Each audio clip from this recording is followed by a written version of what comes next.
Good afternoon, everyone, and let's go ahead and get started. First of all, I want to say thank you for being here. This is a really exciting project that we're announcing today, and I just want to say, how much we appreciate you taking your time to come here for this rollout of this study. So, and for those that are watching this live, also want to say thank you for joining us as well. So I'm Mike Howard, President and CEO of the Electric Power Research Institute, or EPRI. And let me just say a few words about EPRI and what we do. I know several of you are very familiar with EPRI, but we're all about science and technology. We're a collaborative organization. We started 46 years ago. We're focused on helping to advance the science and technology to ensure that society has safe, reliable, affordable, and clean electricity. That's our purpose and we've been doing that, as I said, for 46 years. And when I think about this important study, I was rereading the report. And by the way, the report is now online, so you can go get the report. This is just a hard copy of it, but you can download a soft copy, and we would encourage you to take a look at the details. But when I read the report again yesterday, there's a lot of good meat in this report. It is an excellent report, and it's built on decades of work at EPRI.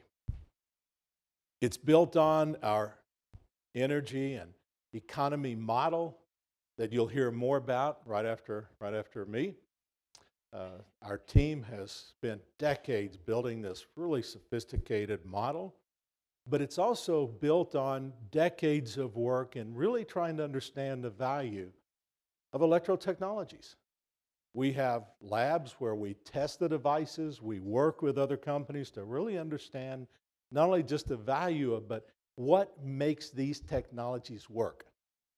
Whether that's electric vehicles or energy storage or heat pumps for air and water, induction cooking or infrared drying. All of these various technologies, we test them, we understand what makes them work, and we try to accelerate the technology so that it's commercially available for society.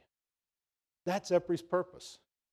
And for the first time, all of this work, the modeling and the technology insights, are coming together so that we can really think forward. Think about what are the possibilities as we look out, not just today, but also look out to 2050. So that's what EPRI is all about. And there's a lot more you can find on the website, EPRI.com, and we encourage you to take a look at that. So after me, we've got Jeff Blandford. Jeff is a technical executive, program manager for our energy and climate policy analysis. He's a world expert on energy and economic modeling. And so you'll hear from Jeff. Then Alan Dennis is next. And Alan is a senior program manager at EPRI responsible for our electrification program. And so he really understands the details on the technology and what's possible. He'll talk about indoor ag, for example. That's one of the things that we're hearing more and more about. Certainly electric vehicles. So we're doing a lot of work in these areas, and you'll hear that from Alan. And then after Alan, Ann DeRay will moderate a panel that includes 3 of our board members. And we'll introduce those panelists here shortly. But Anda serves as a Senior Vice President of External Relations and Technical Resources at EPRI. So that's kind of the layout of the day. There'll be time for Q&A toward the end, but that's what the plan is for the rest of the day. So one of the things that EPRI does is we not only focus on understanding technology, but we also have to look forward. We have to understand what are possible technology innovations and how it can help shape the future of how we use and integrate with energy. It's not just about understanding today's technology, but we spend a lot of time looking ahead and saying, what are the possible technologies that can make a fundamental change in how we use energy? And so a couple of years ago, we working with our board of directors, our advisory council, our research advisory council, working with the industry stakeholders, not just in the US, but globally as well.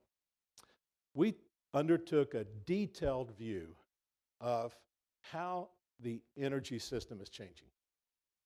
We spent a tremendous amount of time trying to better understand all the moving pieces, from integrated energy to how the customer gets engaged with their use of energy through multiple apps, through better understanding how distributed energy resources could be incorporated into the energy system.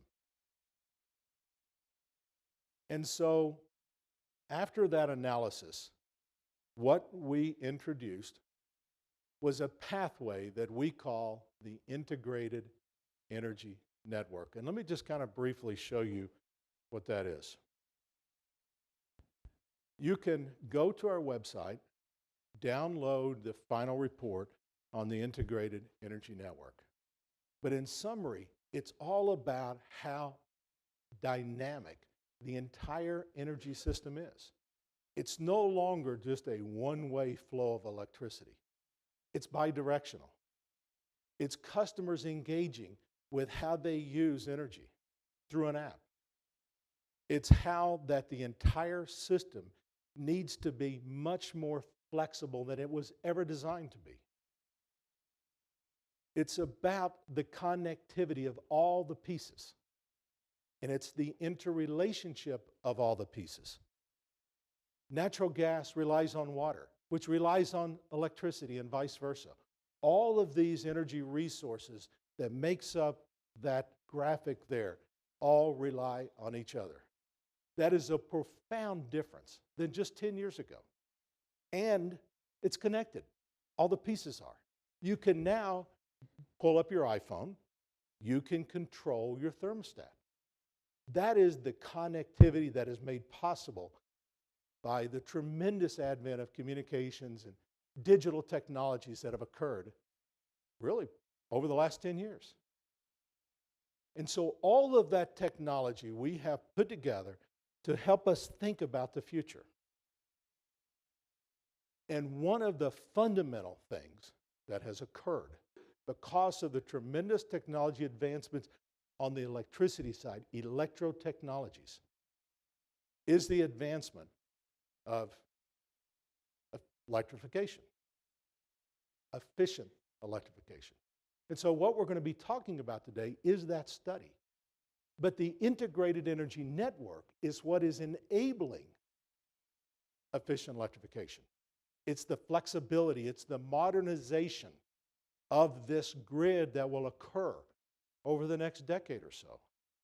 It's connectivity, it's sensors, it's analytics, all of that together is what today now enables the proliferation of efficient electrification. So what's an example of efficient electrification? Well, I've mentioned a few. Heat pumps, induction heating, indoor ag, and certainly electric vehicles. Not only just off-road, on-road as well. Fork trucks, for example, now electrified. This is a tremendous advancement that has occurred in the last 10 years. Just imagine what it will be like over the next 10 years, 20 years. That's why we're here, to roll out this study so that you can now see what we're thinking and possibly some of the things that could occur over the next several decades. It's certainly as we look out over the next several years as we get to 2050. So what are some of the key findings in this study? What are some of the key findings? Now Jeff and Al are going to talk about this in more detail.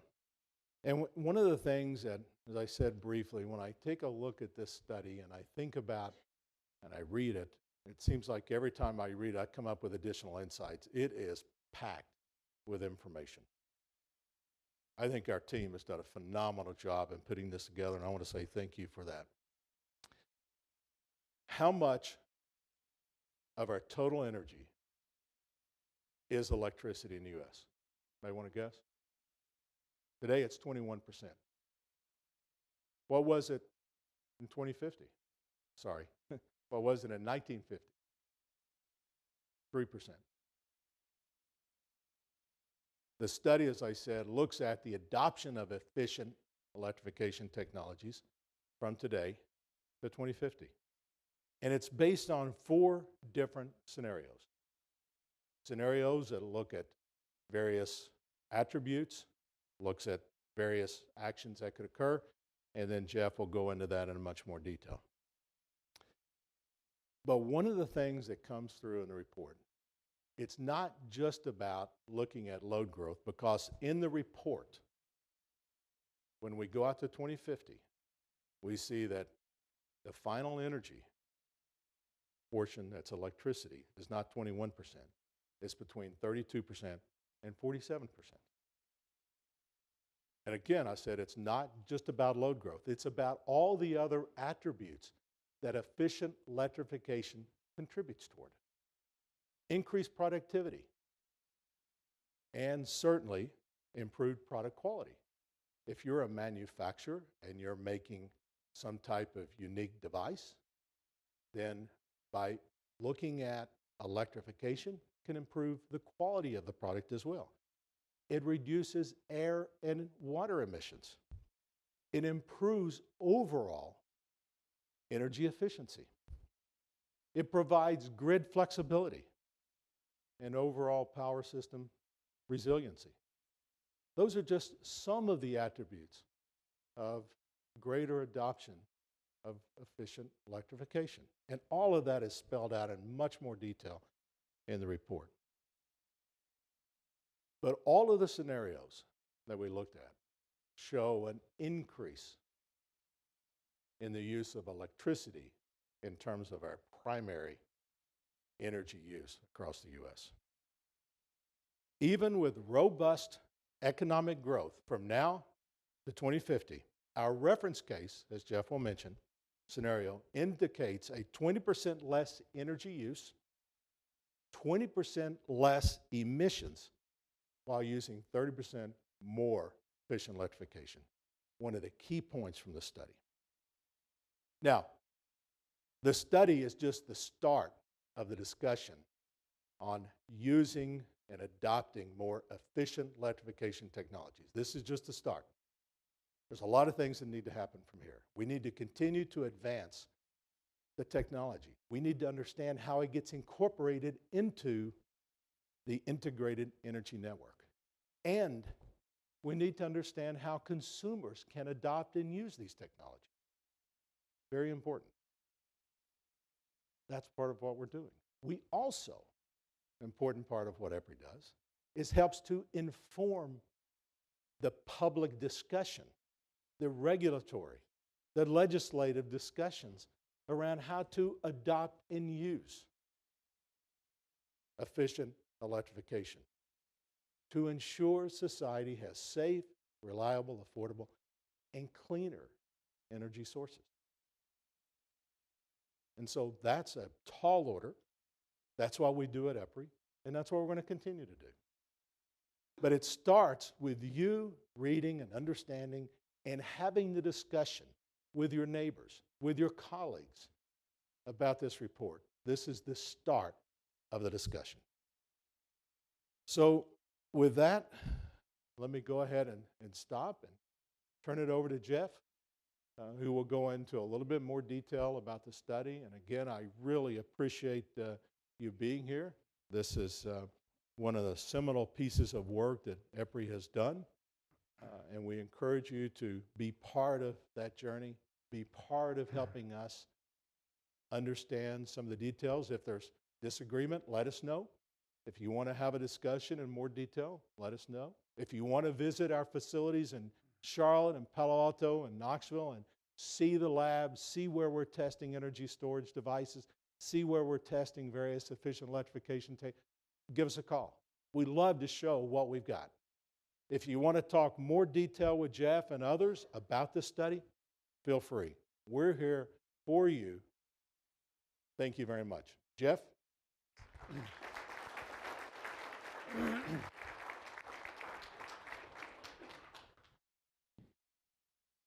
Mike, thanks very much, and I want to echo Mike's thanks to all of you for being here. We're really excited about this study. It's been a tremendous learning experience for us, and I think for the industry, and it's only just getting started. I'm going to share with you a high-level overview of the analytical results. A lot of work at EPRI has gone on over the last year or two. A lot of people have contributed to this, so I'm really happy to represent this on their behalf. The analysis piece of this was based on a model that we've developed at EPRI called the Regen model. This has been used for many studies on mainly on the supply side, looking at options in the electric generation sector and the impacts of policy and technological change. What we realized when we wanted to study electrification was modeling energy demand is difficult. Anyone in this room who's done that knows the difficulties that are involved there. The level of heterogeneity, complexity is really astounding. If you want to really understand electrification, you want to build in all this bottom-up technology expertise that EPRI has and put it into an analytical framework and understand sort of how the energy mix could evolve over time. You really need new tools. So we spent the first year of this study developing a new end-use model to go along with our representation of electric generation in the Regen model, and that's shown here on the left. When we think about electric generation, electricity markets are kind of large. They're multiple states, large regions. You can think about generation investment options sort of in big pieces. When you think about electricity demand and energy demand, sort of every home is its own market.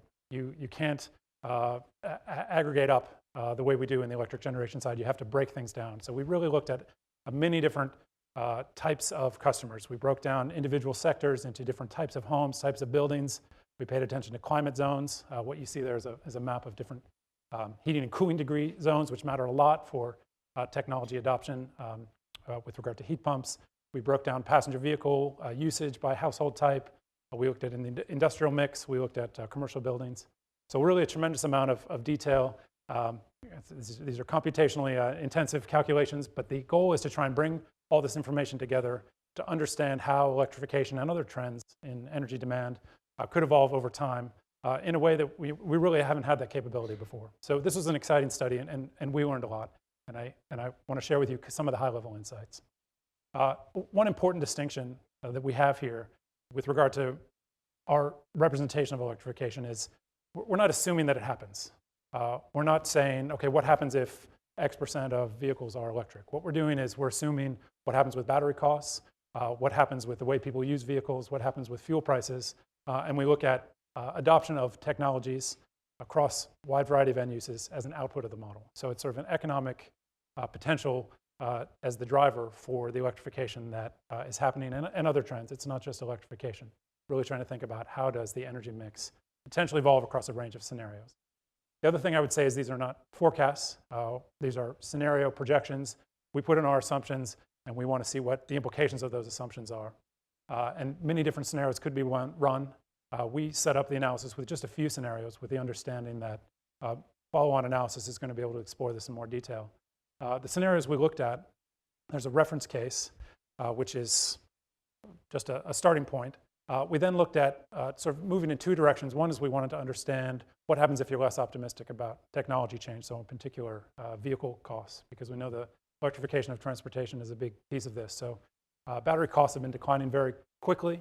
They're expected to continue to decline, but we don't know how fast. So we looked at an uncertainty around how fast the battery costs come down, and that drives electric vehicle adoption. On the other side, we looked at what happens if there's a big change or a big push towards carbon emissions reductions from a policy perspective. So we introduced a carbon price, first of around $15 in 2020, rising at the interest rate, and secondly at $50 in 2020. So the transformation case is a really strong sort of carbon policy, and how does this change the incentives for electrification? And it turns out that electrification and carbon mitigation are quite synergistic, and I think that's been well understood for a while, but we really kind of show how that plays out across these scenarios. Now, I want to highlight that our service demand growth, so what we're assuming in terms of how fast the economy grows, how fast floor space increases, how fast vehicle miles travel increase, those growth paths are exogenous. So we use the assumptions made by the AEO. Many of you are familiar with the annual energy outlook published by the EIA, sort of a standard reference point for many people in this business. So we use the AEO as the framework for the growth in the economy and service demands. But we apply our own assumptions about technology around efficiency, so energy per service unit across the economy, across a wide variety of end uses that we're looking at. And then electrification and other changes in the technology and fuel choices across the end uses are outputs of the model. So those are our own assumptions. So while AEO is the framework for the kind of scale, the energy mix is our own projections. So keep that in mind as we go through the results. I'm going to start with a look at our key messages. I'll just highlight these now so you know what to look for. We focus on electrification. What happens to this trend? It does continue. As Mike noted, it's been going on for some time. We look at the drivers, new drivers really, in the future of how electrification could continue. Efficiency playing a big role. Natural gas use actually increases in many of our scenarios, most of our scenarios. And finally, what are the system impacts around improved environmental outcomes and what's happening to resource planning needs for the electric sector as a whole, as more electric load electric load increases, as more service demand is met with electricity. So that's the overview. Here's a few results. I'm going to start with a historical look at final energy and the electric part of final energy. So final energy means the energy consumed at the end use. So this is the measure we use to kind of look at how electricity how large electricity is relative to the whole energy system. So it's about, as Mike said, about 20% today. It's been growing steadily. There is a recent plateau, if you've been paying attention, most people have. Energy has not really grown a whole lot over the last 10 years. Combination of sort of structural change, less energy-intensive parts of the economy are growing more energy-intensive, as well as energy efficiency, sort of offsetting growth in service demand. So roughly flat, but overall growing final energy. And if you look at the AEO's projections of both of these, this sort of structure continues. So the AEO growth path for total final energy, slowly rising over time, and the electric share stays roughly constant. Now, our projection differs from this projection in two key ways. So again, it's the same level of GDP growth and service demand, but when we look at our final energy, it's actually declining over time. So again, not a prediction, but this is a projection based on what's happening with technology adoption in our model. So the key difference between our reference scenario and the AEO reference scenario is, one, we have more energy efficiency. So energy per service unit is declining more quickly over time, particularly later in the time horizon. But the second is there's more electrification. So in the AEO projections, which have anchored most of our analyses for many years, there's really not a big change in the reference case without any additional policy in the level of service demand that's met with electricity.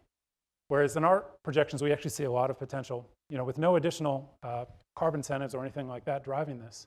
We actually see a lot of potential for increased service demand across the economy, particularly in transportation, but in other sectors as well, for the total final energy in the economy to actually decrease as a result, even though electricity itself is increasing. So what you end up with on the electric side is a projection of demand growth that is pretty similar to AEO, but because we have more efficiency and more electrification, it's sort of offsetting effects. So the underlying story for the growth in electricity demand is very different than conventional, or I guess the projections that we're used to. Now in the transformation case, both of these trends are accelerated. So there's more electricity when there's a strong decarbonization incentive, and then there's more decline in final energy. So final energy is even lower as you try and decarbonize, in particular through electrification. So what does this look like from a fuel and sectoral perspective? I'll give you one sort of little bit of a deeper dive from the report. Many more charts like this in the report if you're interested in understanding more of the details. And I do encourage you to download that. So this is final energy by fuel. Natural gas is actually rising, electricity is rising, and final energy is falling.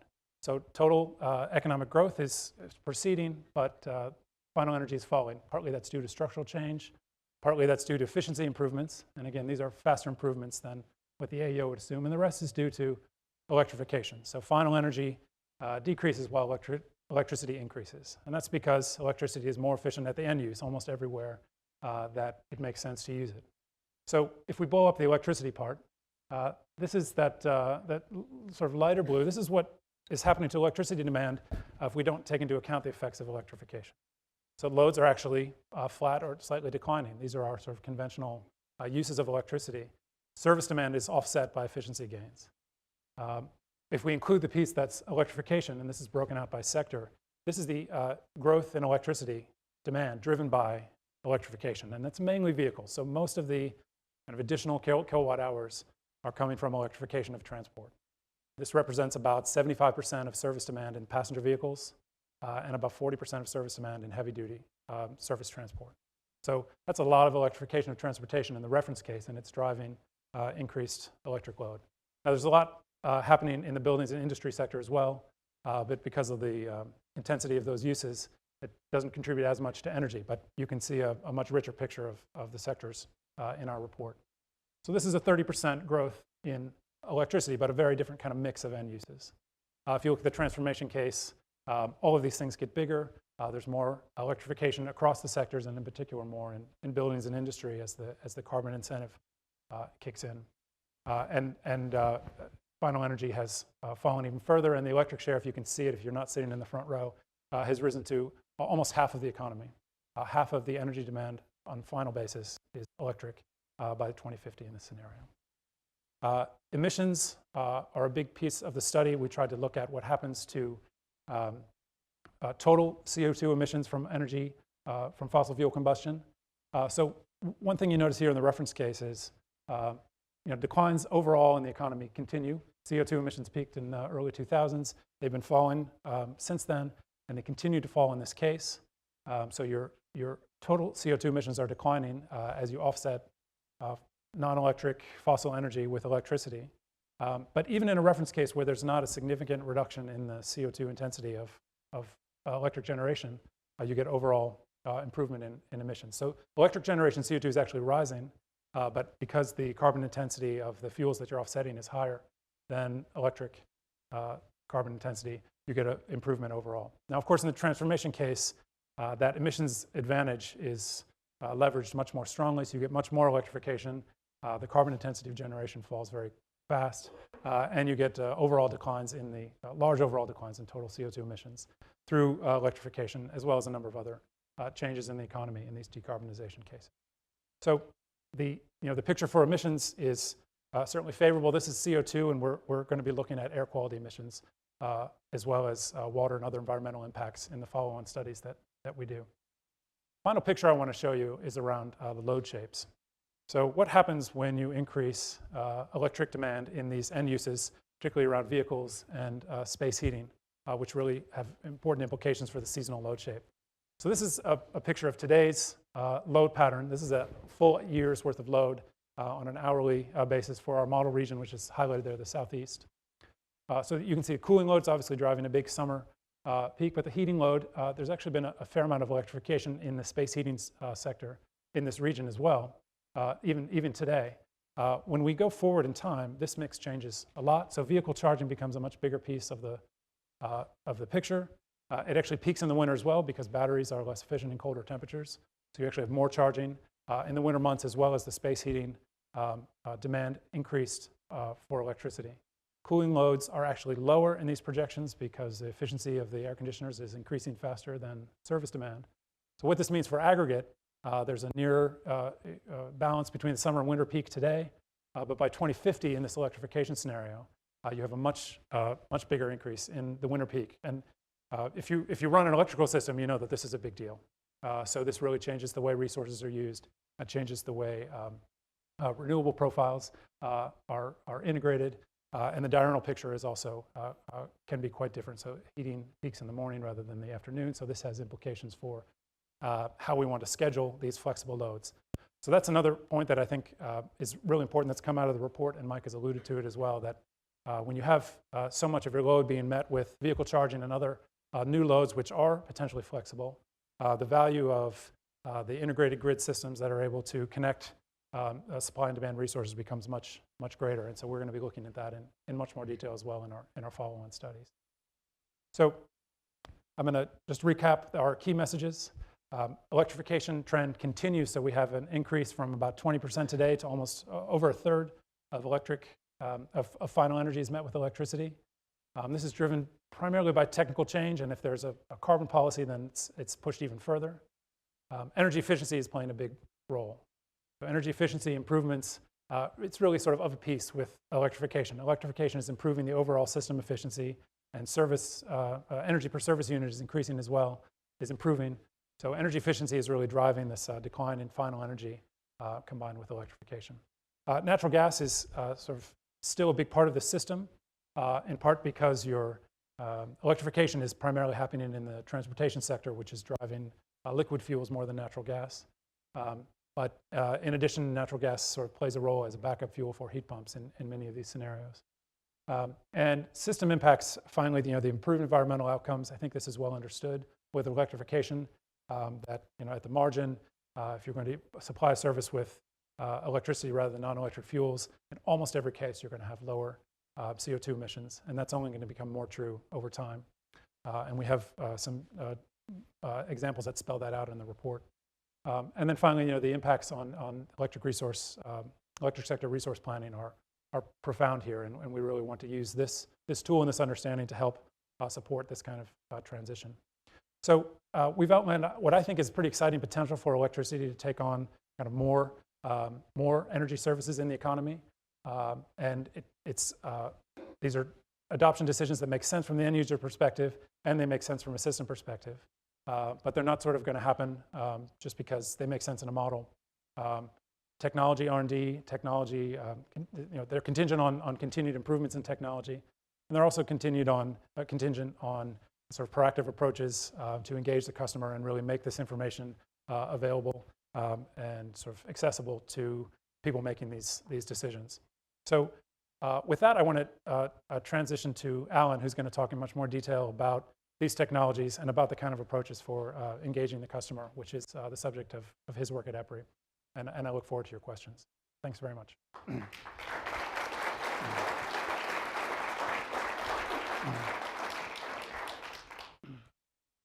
Thanks, Jeff.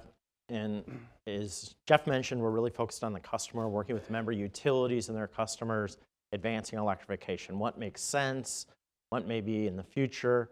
And we look at this in 6 different areas. So we look at not only the energy impacts, but we look at what the productivity increases are. And I'll share an example with you around what productivity, health and safety. We look at certainly energy efficiency, a lot of times what the BTU impact is around a different technology, along with grid efficiency, emissions, and water. And a good example of that is if you look at the next generation heat pumps that are out there, vendors are starting to incorporate demand response in some of the sensory equipment, where historically you would need additional equipment. You may control it through a thermostat or another device. Now being incorporated directly impacts how it integrates into the grid. And you're going to see more and more of that as you see applications with newer technologies and vendors applying the grid opportunity to add value to their products. And we see that with many of the technologies that are happening. So how you get a cleaner grid, how do you get producing more cleaner energy, and then integrating all of those pieces and parts together is going to be an important piece moving forward. And certainly EPRI is on the forefront of looking at those different areas. So I commonly get the question, so what should we look at? And this slide really comes and tries to boil down a lot of the opportunities. You can't boil the ocean. We need to get targeted. So we look at some of the technologies in residential, a couple there. You can see through the list of commercial and industrial applications, and then on transportation, what we're focused on. And an example here is you look at the non-energy benefits associated with what typically the impact is, let's say, between a electric technology and the alternative. Mike mentioned indoor agriculture. We had lettuce for lunch. Over 90% of the lettuce is grown on the California-Arizona border. And then trucked all the way to DC, where you have spoilage, you have transportation costs, you have all the other costs associated with the infrastructure of getting it here. And now you're starting to see more indoor agriculture. There's a major facility outside Toledo. They grow tomatoes and peppers. And just anecdotally, we have a good family friend that is a food broker down in Florida. He says, and he sells into the Midwest. And he says half his cost is transportation. So now all of a sudden you start looking at this not only from an environmental, but from a cost standpoint around these different technologies with indoor agriculture and certainly the other applications that we've seen. So how do we get targeted? And then along with that, what research opportunities exist with each of these technologies and others that may not quite be on this list yet. So these are where we're targeting and then as we expand it. So immediately, and I have to confess, when I first started, you look at that myself saying, oh, I'm going to compare this again. The electric alternative to maybe a natural gas or a propane or a fuel choice and seeing what the economics are. And you quickly learn with a lot of customers that certainly is important, but it's the non-energy benefits. And I wanted to share an example of a food processing company that we had done an assessment on. And with this food processing company, they make, one of the products they make are fries. And they make 5,000 servings of a major fast food restaurant's fries, which many of you have probably had, a minute.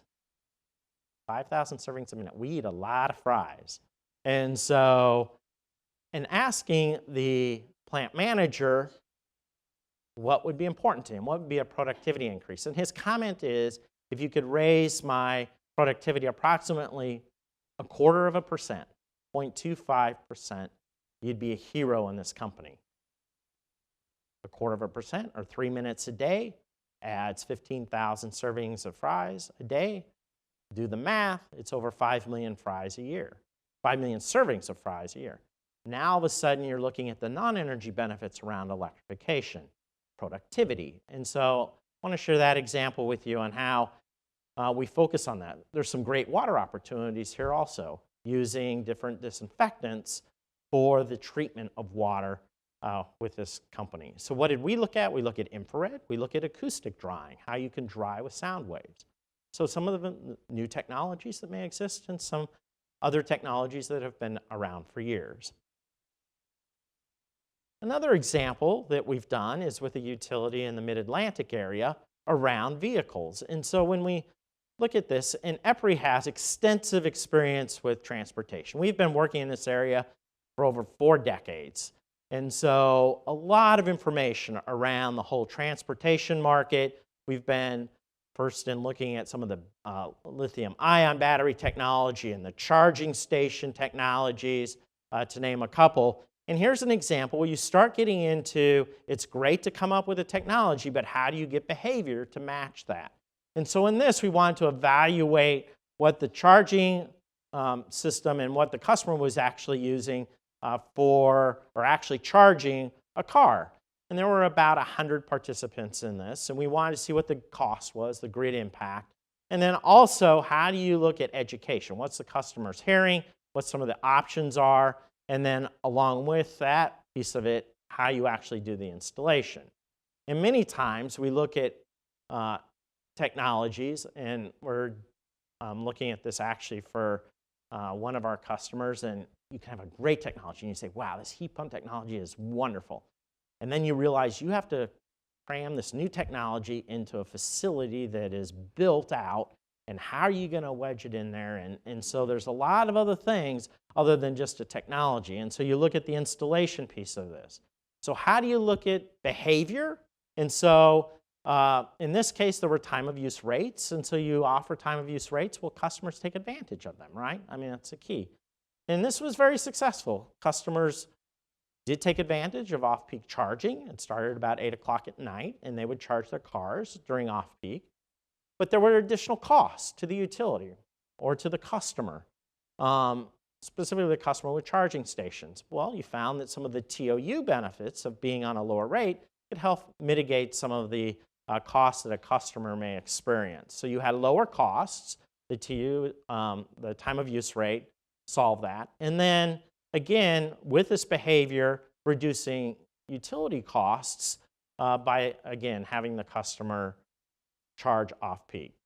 So you see more and more of these opportunities of not only the technology, but what's the behavior. And a lot of that occurs, and certainly in our programs and others at EPRI, is at the end of the day, you have to get someone to do something. And we all walk out of this room, and we can be a bit of a fickle group trying to get people to do different things. And so behavior and how you get behavior and how you understand that is important as we move forward with a lot of these technologies. So a very successful project in working with smart charging with this utility and managing that from a system standpoint. So how is EPRI moving forward? And it was touched on with Mike and Jeff. Analytics, and you heard some of that with Jeff today, and other groups within EPRI looking at a lot of the different areas that electrification touches. It's anywhere from sustainability to generation resources to emissions, cross-cutting, integrated grid. How do we look at state assessments and expanding our good work and Jeff's and the team's good work into the state area? The technology pipeline. How do we determine early stage technologies, but then technologies that just may need some tweaking that, again, we can make them ready for prime time. So that's important as we go through our technology applications. And then how do we start working with a lot of the labs that exist today, other resources, literally worldwide. We just completed a study for the EU around some industrial technologies, and it was very well received. So not only US, but internationally, how do we demonstrate these technologies? And then R&D, developing the roadmaps. We have a great conference coming in the end of August. And then also, how do we develop these virtual centers that have different expertise across the US and literally the world? And certainly to inform a lot of you in this group and in this room today around what's happening in the electrification area. So all the pieces and parts and trying to bring a lot of these with a lot of you folks' help in moving forward. Bottom line, a lot of technologies potentially can be cost effective. How do we get those out in the market that exist today? What do we see on the horizon? Quantifying some of not only the energy benefits, but the non-energy benefits around a lot of these technologies. And then technologies are moving at a lightning pace. How do we stay up on that? How do we get our roadmap together? And certainly those are some of the things that we're working on at EPRI. Thank you.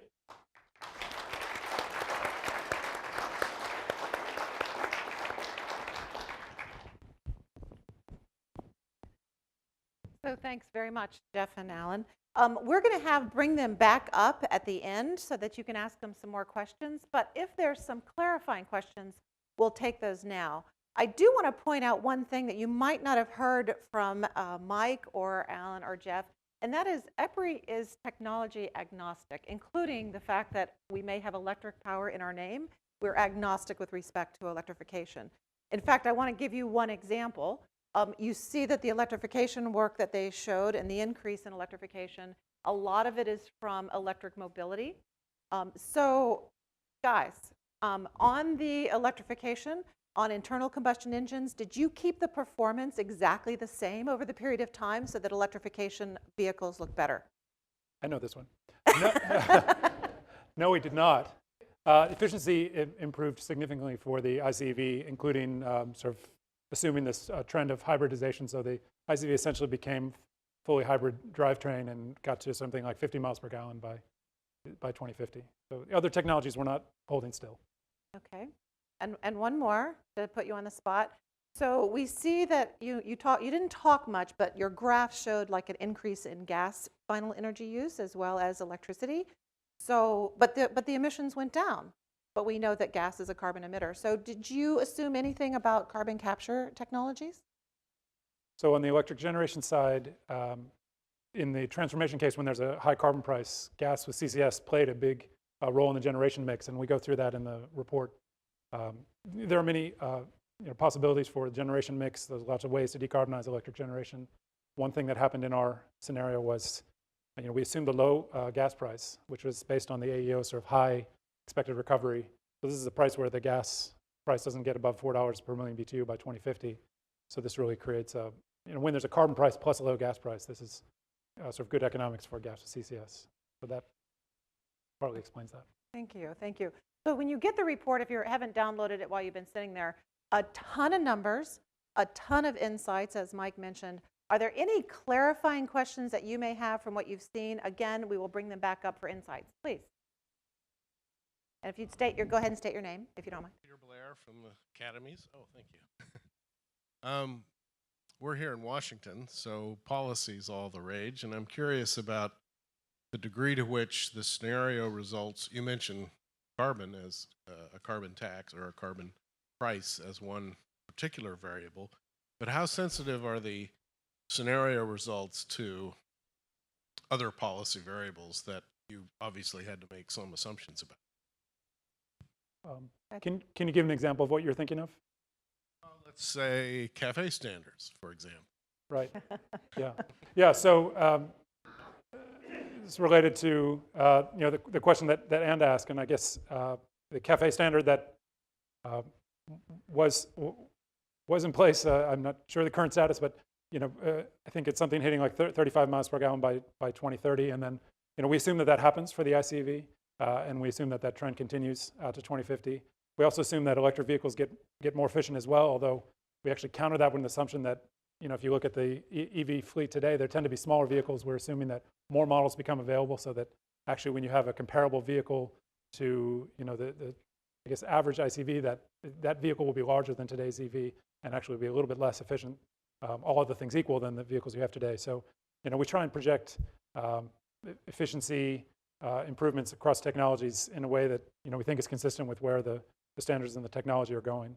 I guess other policy incentives that you could look at, or what would affect electric generation in various state level policies. And as I said, we're going to be doing more regional scenario work and follow-on studies, and I think we'll be bringing a lot more of those assumptions into the analysis to see how that affects things. So if I can just, you've looked at renewable portfolio standards, you've looked at carbon prices, you've looked at increasing the efficiency of internal combustion engines, almost double what the average is now to 50 miles a gallon. So those are the kind of assumptions that went in there. Great. Assumptions are everything in these studies, aren't they?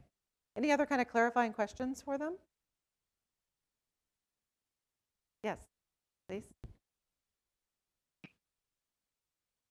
How do you handle transmission expansion in the model? Yeah, so the model doesn't explicitly represent transmission, but we do include, the cost of these options are evaluated based on an end user price, which does include the average T&D component. So we're more or less assuming that the average T&D cost per kilowatt hour stay roughly constant as these loads grow. So you are including that additional expenditure, but studying transmission outbill that would be related to this is really sort of a regional. It's much more sort of difficult modeling question, and we're going to be looking into that in more detail when we get to the state studies as well. One more? Yep, in the back. Regarding energy efficiency, how much is assumed based on the state of energy efficiency now versus what's yet to come? I mean, you mentioned building codes, for example, in the report. So, I mean, is energy efficiency just assumed that it's going to happen, and that will provide the kind of block that you have in your scenario?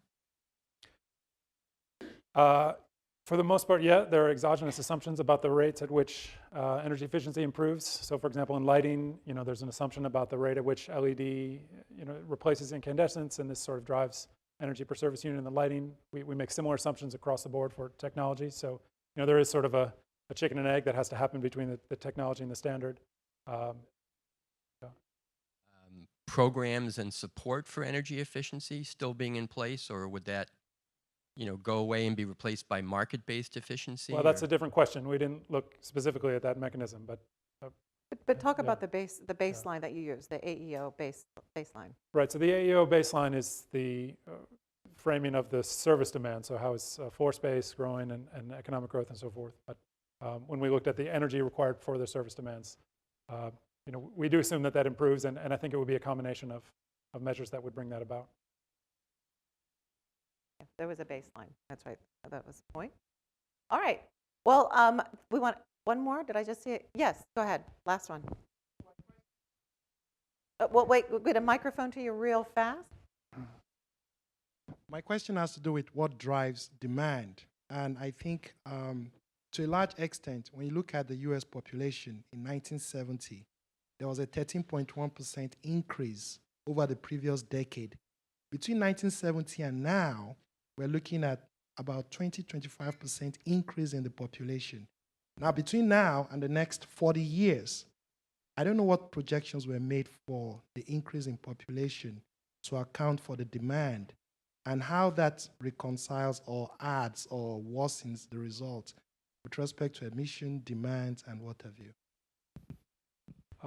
Population. Yeah, so the population projections are, again, are based on AEO, and there is, population growth assumed. It's a little bit different regionally. There are, I believe there are sort of migration patterns built into the, there's people moving, there's more growth in warmer climates, for example. That's certainly something that's in the projections, but we lifted that from AEO for the most part. So to the extent that there is, uncertainty about how population evolves, in particular how the distribution of population evolves, those could be interesting scenarios, and we're going to try to look at, for example, even in California, right, it matters whether there's more growth in the valley than on the coast, because this drives more cooling demand and creates different opportunities for electrification of heating. So these, again, coming back to the regional studies, we'll be looking at this in more detail if there are more nuanced kind of distributional assumptions that could be made around population. And we do use a lot of acronyms, so it's the Energy Information Administration's Annual Energy Outlook for 2017. So, all right. Well, first of all, let's give them another hand. Thank you, Jeff. We'll bring him back up. And there is a huge staff and team behind them that also supported this work that's been going on, as Alan said, for decades. I'd like the next panel, if you'd come on up, please.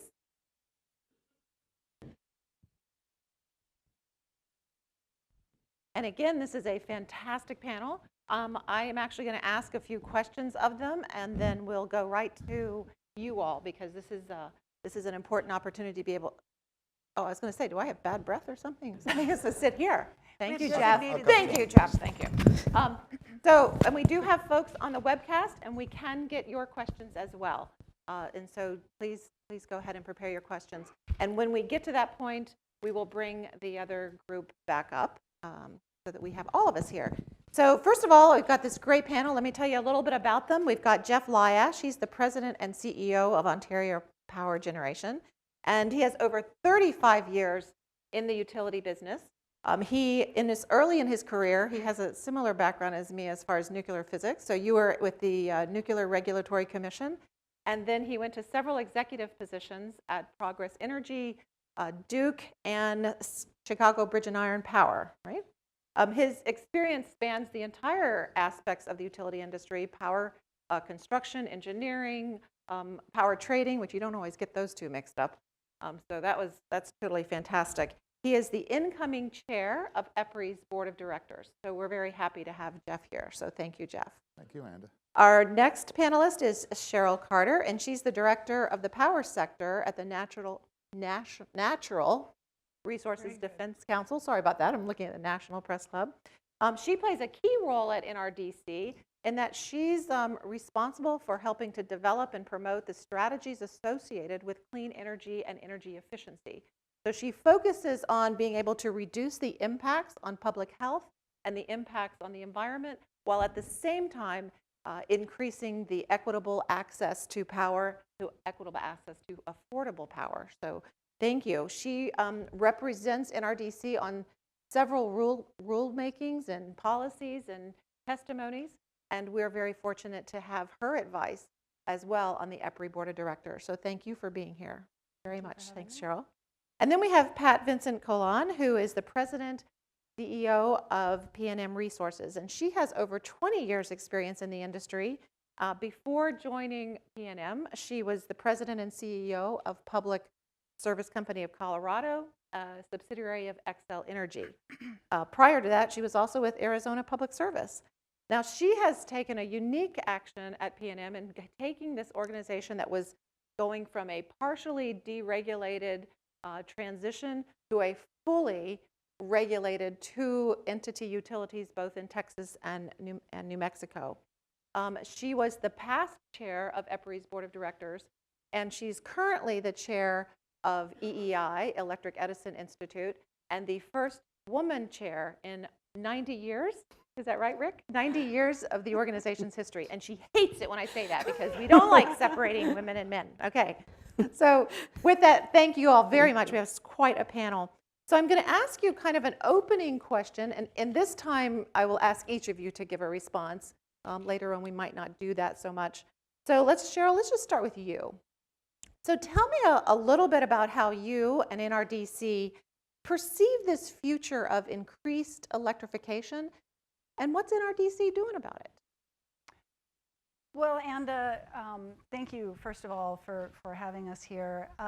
NRDC is really looking across the whole energy system at what it is that we're going to need to have and choose the cleanest, most efficient, and affordable ways to power our transportation, our homes, and our businesses, as well as meet our climate goals and local air pollution reduction goals.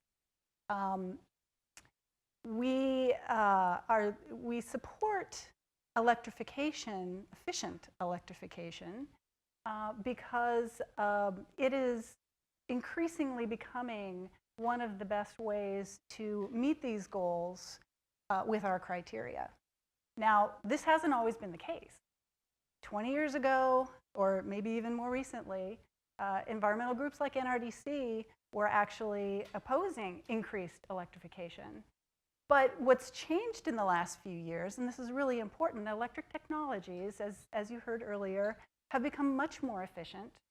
And the grid, the electric system, has become much cleaner. And these trends are expected to continue. And so therefore, electrification has actually become a really important part of not only NRDC's advocacy, but also other environmental groups as well, because of the environmental and public health benefits that they can bring. The ways that we're addressing this issue include working to make sure that we are making these choices, efficient choices, across the energy system, across the economy-wide energy system, instead of just looking just at one sector versus another, like electricity, natural gas, petroleum. That's really important, and so we're working with others on trying to develop ways to compare across these systems. We're also, we've done a fair amount of work with EPRI on electrification of vehicles, proving out the potential as well as the benefits that can come from these technologies. But we're also working in the building sector. And we think this is an area that is just starting to emerge and becoming really important, that we need to look into a lot more. How do we efficiently electrify the building sector in order to achieve these benefits and increase affordability? Good, good. Okay, so let's go to you, Pat. So the same thing for PNM. What are you all seeing, and what is the impact, and what kind of actions are you taking at PNM because of this potential future for an increase in efficient electrification? Sure, and first of all, thank you all for having me here. This is quite an honor. And Alan, I have to tell you, now that I know that the French fries from my favorite fast food restaurant are more environmentally sensitive than lettuce, I am so happy. I wrote Paul a note, no more lettuce. So at PNM, I think we see electrification as an opportunity to continue the journey we're on, to reduce carbon emissions, to have smarter, more efficient, interconnected cities and communities, and to accelerate that transition to cleaner energy resources and more sustainable resources. And when you think about it, and I think that Alan, you said this too, we see electrification as all about the customer and the benefits to the customer. And when we look at PNM, I think the area that we'll probably have the most impact in first is transportation. And when you think about it, the electric industry has done such a good job reducing its carbon emissions that the #1 sector for carbon emissions now is the transportation sector. It's no longer the electric generating sector. So this is a huge place for us to start. And at PNM, we've already started working with some of our cities on electric vehicle charging infrastructure.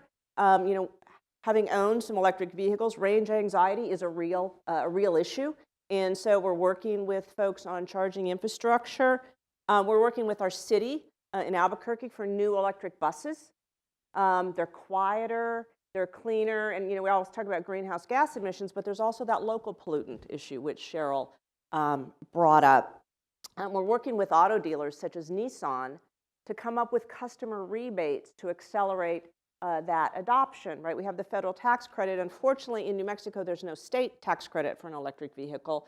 So we're working to step in as the utility. We're also leading by example. We're working on getting electric trucks and buckets in our fleets. And I have to tell you, the crews love them. They're quiet. They don't smell. The neighbors love them. They're great. And we're trying to encourage everybody to buy electric cars. I have one. And I have to tell you, there's nothing like that feeling. When you put your foot on the accelerator, that thing rocks. Let me tell you. So they're great driving experiences. I do not miss stopping at Costco for gas or having to go get my oil changed. So we really want to kind of set that example. And we're also working for some regulatory policies to help with the adoption of electrification. I think the way most of our regulatory structures and pricing structures are set up are probably not where they need to be now, and I know we'll talk a little bit more about that later. We're also offering rebates to customers when they switch to certain electro technologies. For example, an air source heat pump is one. There will probably be more, but I think, as Cheryl said this, we all need to rethink how we think about energy efficiency because it was all about reducing electric usage, and now it may be more towards reducing carbon. And so you may displace a gas technology. And we're really talking about it a lot inside of our company. Mike invited anybody to go tour their facilities.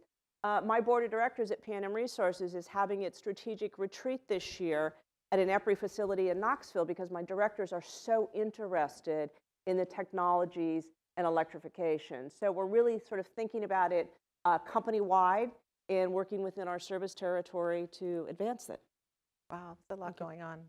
So Jeff, I know that you've worked in the U.S., and this is a U.S. assessment of electrification, but now you're working in a different regime in Canada. So tell us a little bit about what this might mean to Ontario power generation with this growth in electrification. Yeah, well, a lot of the themes are identical. So I could lift the conclusions out of this U.S. assessment, and as well as the policy actions that EPRI's outlined in what I think is really an excellent document, by the way. And I think these are directly applicable to Canada and the Canadian economy. As a matter of fact, it's perhaps even more apparent to me that it's applicable to Canada for the following reason. Canadians are very committed to clean air, clean water, protection of the environment, as you might guess, and are particularly committed to the climate change action plan goals that they've established, which are pretty aggressive in 2030 and 2050. In Ontario, we've essentially already decarbonized the electricity sector. So we burned our last ton of coal in 2015 in Ontario. We've retired all the coal plants, replaced that largely with expanded production out of nuclear power, optimizing the hydro assets, adding more wind and solar, and a little bit of biomass to that mix, and some natural gas combined cycle to round out that energy mix. The net result of that is we're at 40 grams of carbon per kilowatt hour, carbon intensity. I think, Mike, the U.S. is about 350 right now, give or take. And so what we're turning our attention to is exactly this. How do we use that clean electricity to efficiently drive decarbonization in mobility, in space heating, and in industrial processes? And kind of unique to Canada, we have a lot of remote communities who run on diesel. So to the extent we can put integrated energy systems, smart grids in place with with renewables, we can drive that diesel out of our generation mix. And so the focus for us is how do we electrify mobility? We're looking at public transportation, trains, buses, fleet vehicles that service metropolitan areas. We are investing in charging infrastructure to try to help promote retail electric vehicles. But we're also beginning to think very hard about what does the market look like? What does the regulator have to look like? And what does the public policy have to look like in order to be able to accomplish those things? Oh, that's great. You've done quite an accomplishment up there, getting that carbon out of your electric footprint. So all of you mentioned energy efficiency. And just in the US and Canada, I think over the past year, utilities have spent over $6 billion on utility-sponsored energy efficiency programs.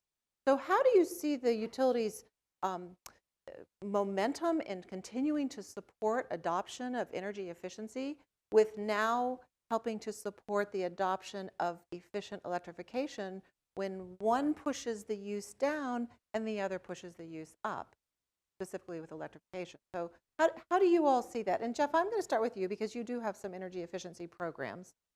Is there a disconnect there? No, I don't see any disconnect at all. You know, efficiency ought to be about using less energy to produce the next unit of whatever you're producing, GDP, for example. Not using less energy in total, but using it more efficiently.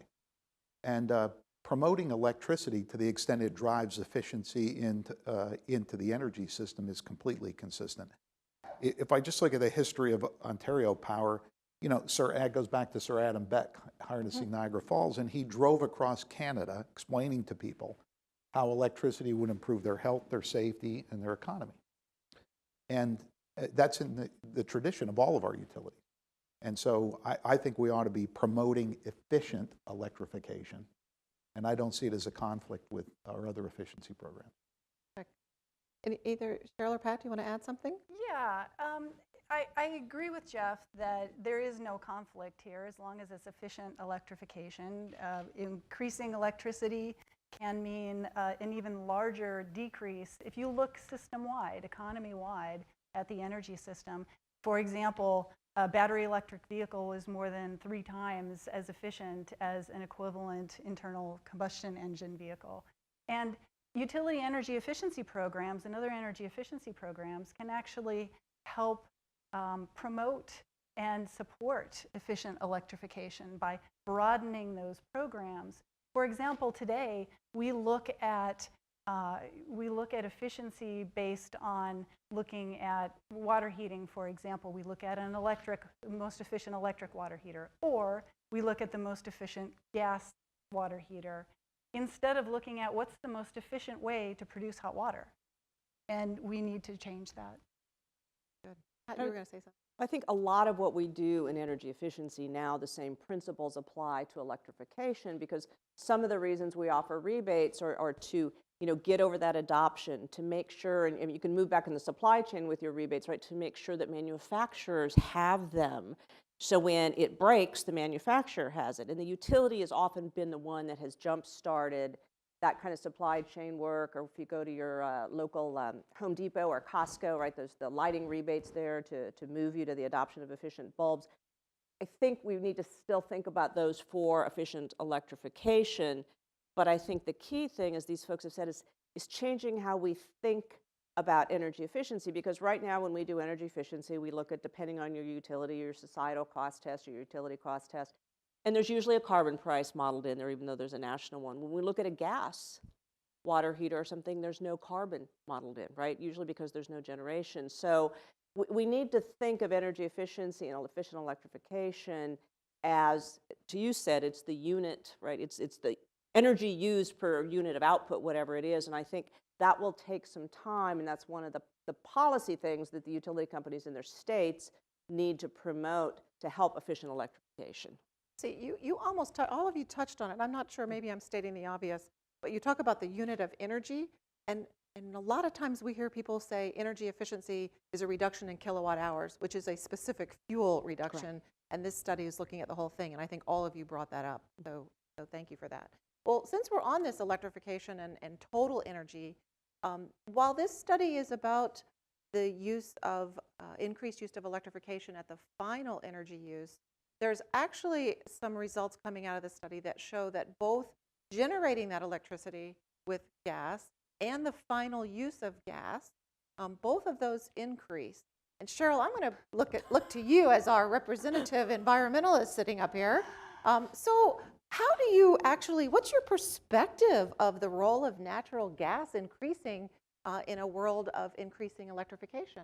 Thanks a lot, Enda. Yeah, sorry about that. And Jeff and I are enjoying this. you noticed all the other two just sat back going, yes, Cheryl. Actually, I'll just point out that this national assessment that EPRI has done provides some results that are very consistent with analysis that we've done. And it really focuses, it's important to consider that it really focuses on the future of electrification and the potential for electrification and the results of that on the system, and not necessarily on the generation mix. So this was a high-level assessment done at a national level, which really didn't incorporate things like the grid flexibility benefits of electrification and other distributed resources that can incorporate even more solar and wind energy into the system. And so what we find in 2050, and EPRI, by the way, is going to be doing analysis that includes those components in the state level and utility level assessments that are going to be done as a next step in this project. But what we find when we include those benefits is natural gas actually across the economy goes down. It doesn't go up, it goes down. It's still there in 2050, and there is some role for carbon capture and sequestration. But you see a very different mix. So I think that's one of the implications of broadening out the assessment. And I think, again, this is where state policies and regional policies will come into play, right? Because as Jeff said, these are projections, or these are scenarios, they're not projections, excuse me. And then when we do the state level assessments, and then when the state regulatory commissions come into play, there may be different outcomes just based on state policies where they go. So I see a lot of the sort of the generation portfolio technology decisions being made by our state and regional regulators. Okay, well, thank you. I think that's important to put that conversation, and thank you for taking that tough question on the table, because we moved away from coal, and there's a movement to gas, and there's an infrastructure there, and it doesn't mean that decisions were wrong, but the world does move on, and we do want to keep getting cleaner and cleaner. So thank you for that and bringing up the additional benefits for the grid. So let's go back to the electrification, and one of the largest, the little green swath that Alan and Jeff showed was on electric mobility. So right now, in the US, 1 in 100 cars that are purchased are electric vehicles. And the availability of the charging infrastructure is a topic of big discussion. So what role do you think the utility should play in the charging infrastructure, either with the grid to enable fast charging or with the grid capacity so that you can get the charging anywhere you need, or with smart charging rates? Or does the utility even have a role? Is that for the third party, get the utility, make them only produce electricity? Is there any role for the electricity in the charging infrastructure for mobility? Pat, let's go to you. Yeah, I think sort of one of the elephants in the room I want to get over is that the utilities won't be able to be prepared to handle electric charging. And when I think about it, I'm going to age myself, but utilities have been in the forefront of planning for electric vehicles, when they got started. I don't know if anybody remembers the infamous EV1, okay? I drove one of those when I was at Arizona Public Service, okay? And so we have been involved in that for a long time, and utilities are planning their grids to make sure that we can handle the influx of electric vehicles. It's obviously different by different states. If I talk to my friends in Southern California, they have much more penetration of electric vehicles and are looking at their grid planning a little differently than I do in New Mexico, which is the 5th largest state by geography, and I think we have the 2nd longest commutes in the United States. But the utilities will be there for that planning and to make sure that the grid is able to handle those. And again, I think the charging infrastructure is going to vary by region. And in some cases, utilities will own that charging infrastructure. And I think in some cases they won't. But I will make a plug for the benefits of utility ownership. We're the only ones that will make sure that the charging infrastructure benefits everybody. Because if you're in a for-profit, well, we're all for-profit, but if you are, doing it, and I want to make sure that my charging station individually is profitable, I'm going to put it in, downtown Santa Fe. I'm not going to put one in Ruidoso.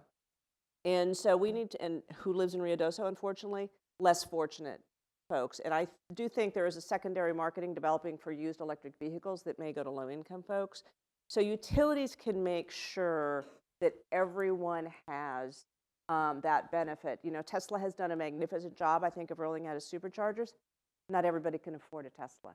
So I think that there are some lots of arguments for utilities being in the charging business, but I do think we need to remember as we move forward on electrification to not leave out the folks that live in rural communities and are not that affluent, because if we don't plan carefully, that could happen by accident. I agree with Pat on this. I think, how did we electrify North America? And think back to those lessons. And how are we still electrifying it? Because there are people here who still don't have reliable electricity. It takes a significant amount of capital investment. It takes some social responsibility. It takes a long-term view.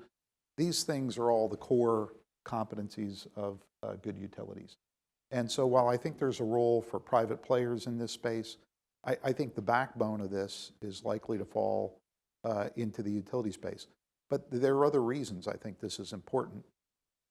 Being able to control that charging infrastructure to optimize it, whether that's with rates or whether that's with active demand side load management and integrating it back through the T, the D, and the generation system, I think is a huge chain of value that if we allow this to go out there, fragment it, it's not going to fit with the vision of the integrated electricity network that Arshad put out there.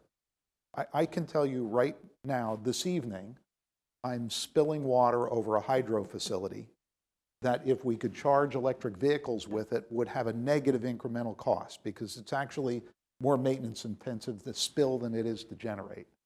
And in Ontario, as an example, between curtailment of wind and hydro and other resources off-peak, there's 15% of our total electricity production. So think about integrating that on a system basis, deploying it at an incentive price with some active control. We could lower overall customer prices by better utilizing the fixed capital asset. And I think that's a role that only utility-type companies can serve and can reach in and grab. Oh, thank you. Yeah. And yeah, go ahead. I'm sorry, Cheryl. Yeah, I just want to add, I agree with Pat and Jeff on all those issues, and I think the equity issue in particular is important. I think the utilities also have a unique role to play in educating customers and policymakers on the potential benefits of electrified vehicles. And going beyond, and the grid integration component is really important, Jeff, and one of the things that I don't see happening, I see a lot of people talking about it, but what I don't see happening is actually operationalizing it. Programs that really incent. There are time of use rates out there that encourage charging on off-peak periods, but there's so much that we can do to take advantage of the storage potential, for example, and other grid benefits that we can get from those. But building off of the equity part of it, electrifying medium and heavy-duty short-range transportation vehicles. So these are the diesel trucks that go to the ports that are running around mostly disadvantaged low-income neighborhoods that contribute to significant public health problems. A lot of these have electrification opportunities to them, and doing more work in that area I think is going to be really important, and that's something that utilities and EPRI can help with as well. Just shout out to my friends in San Diego. They did that. They electrified their port. And the major benefits are to the low-income residents because those are the ones that live by the port of San Diego. So, Air emissions yeah. cleaned up. Excellent. I'm going to ask one more question, so get yours ready, and then Jeff and Alan will bring you back up as well. I want to piggyback on a couple of things. You know, you were talking about the benefits of flexibility, and you mentioned storage. You mentioned the integrated energy network, and how we now are getting the power for these transportation, for this electric transportation, from both distributed energy resources as well as central station. So when I look at that little picture over there and I see all these little circles, that's the grid, and there's a lot of discussion about people who say, oh, just get off the grid and just self-generate. There's probably people on the other side as well. But let's come back to transportation. If it's going to increase the efficient electrification by the magnitude that's identified in every scenario in this report, what role is it for the utility, for this grid, to make it smarter and more resilient if we're going to become more dependent on it? Or is it? So talk to me a little bit about the resiliency of the grid and the smart grid and why that's necessary for this, to enable this electrification, which won't happen organically. Okay. Yeah, well, I think how much investment's required here depends on the pace of technology, but I believe you're going to continue to see distributed energy resources. I think there's another wave of technology that can go into demand-side management, load shaping, and to use that big data to look at system resiliency to help plan the generation, the transmission, and distribution system of the future. I think it's imperative upon utilities to push those technologies and to take them from being commercially ready at a small scale and figure out how to deploy them at a system scale to demonstrate the benefit. Good. Yep, Pat? And I think, you know, what Jeff just said, we're the one in the middle that can help look at it from a systems perspective, because if we don't look at it from a systems perspective, we will have unintended consequences, most of which will probably not be good consequences. Think about cybersecurity, for example. We're going to have all sorts of things plugging in to the grid and the network. We need somebody that makes sure people are up to cybersecurity standards as more and more stuff gets plugged in to our grid. And I think that we also need to make sure we involve our friends in the water and the natural gas industries to think again about the systems approach here. I mean, you just a sort of a generation technology, right? Everybody says, why don't you use concentrating solar? Well, it takes water where I live, and we don't have any water. So we need to think about this as we move through to efficient electrification, what the benefits are to reduce those uses there. But I really think, you know, some people talk about the utility death spiral or the fact that you don't need the utilities in the grid anymore. I think the more we electrify, the more important the grid and the utility running the grid becomes to ensure we get the benefits, the reliability, and the resiliency. Good. So if I could, thank you very much. If I could get Alan and Jeff to come on back up. And thank you, Chris, for the chairs. And we're ready for your questions next. I think as they're putting the chairs back, oh, they get high chairs. Oh, wow. Look at that. Ah, they're going to look down on you, Pat. Well, they deserve the high chairs. They were the ones that did the work, yes. That's all right. I think that last little bit of conversation, I think we hear about how many things need to happen. Efficient electrification is possible, but you definitely identified several innovations, whether it's on the edge of the grid with storage and distributed energy, whether it's data analytics, artificial intelligence, whether it's looking at the privacy and the cybersecurity issue. There is a ton of work that needs to continue on to make this a reality. So with that, thank you guys for joining us back. And now it's your turn. And Chris, I think you have the webcast. If there's any there, please let me know. But let's leave it to you. What are some of the, now these are the hardball questions. I'll say that right. These are the hard ones. Yeah, Reed.